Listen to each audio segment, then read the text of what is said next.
Hello and welcome to the Rare Record Room. I've been collecting vinyl for around 40 years now. I was buying records in the late 1970s and during the 80s through to the 90s and beyond, when records were no longer in vogue and proved rather difficult to find.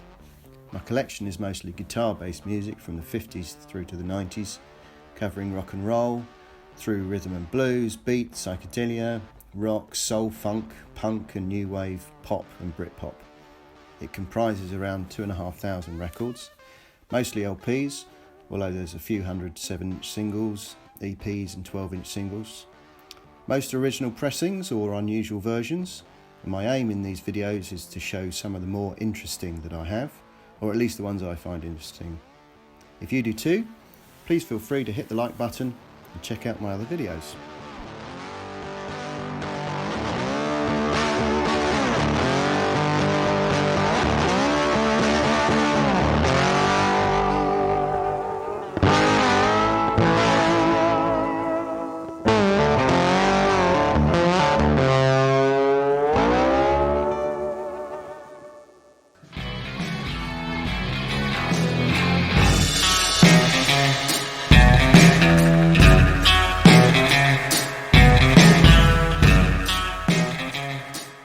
In today's episode from the Rare Record Room, we're going back to the mid-1960s to explore the second UK long player from the British rock band The Who.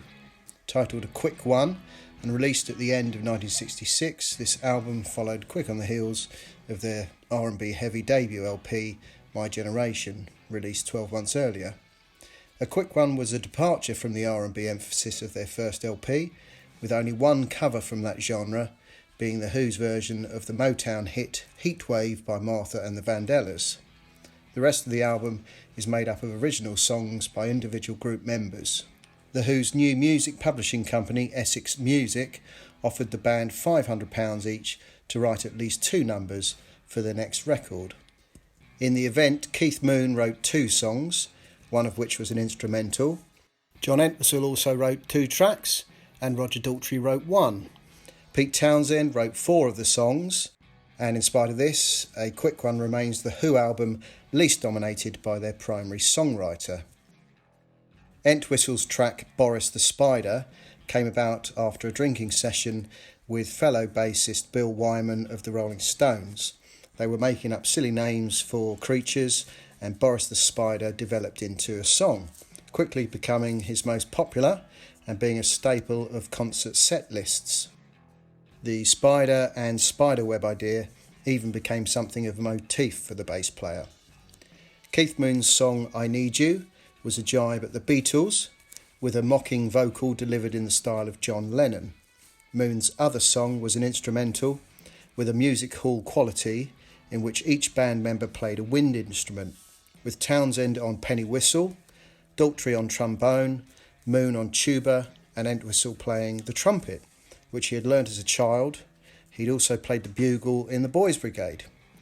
The Pete Townshend composition, So Sad About Us, was a popular mod song and was covered by many acts, including the Mersey beat duo The Merseys and later by the mod revival band The Jam.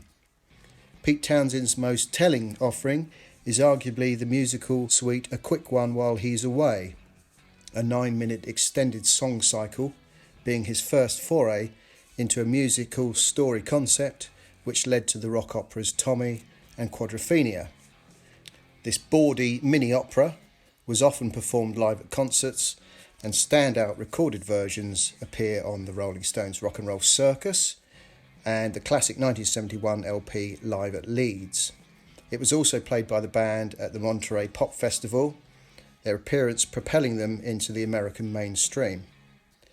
The LP was released in the UK on Reaction Records, a small label run by Robert Stigwood and distributed by Polydor Records.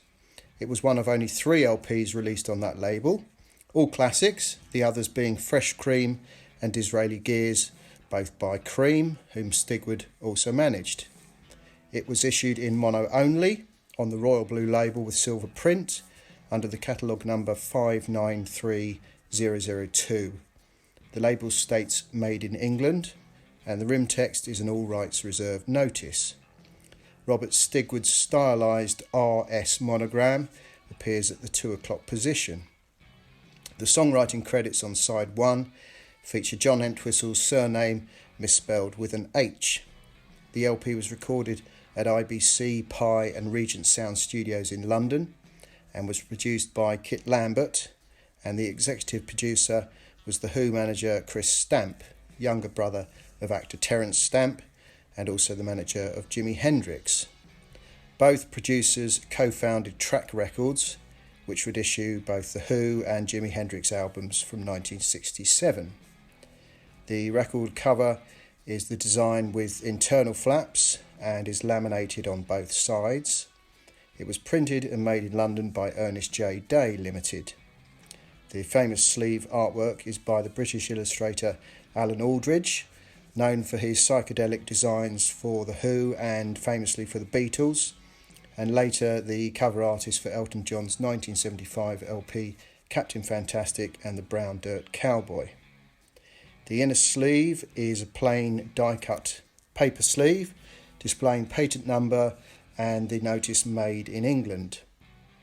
In Britain, the LP peaked at number 4 in January 1967 in the UK album chart. Original copies are now quite scarce and desirable, and decent examples are listed in the current edition of the Rare Record Price Guide at £200. A quick one was reissued on Track Records in 1974, coupled with the Who Sell Out as a double LP, and these copies are valued at £65. The slightly altered American version of the LP was called Happy Jack. It was released on Decca Records, and as was the practice at the time, it had a different track listing to the UK edition. I will cover that LP in a separate video. And that brings to an end my brief look at the second UK LP from The Who, a quick one.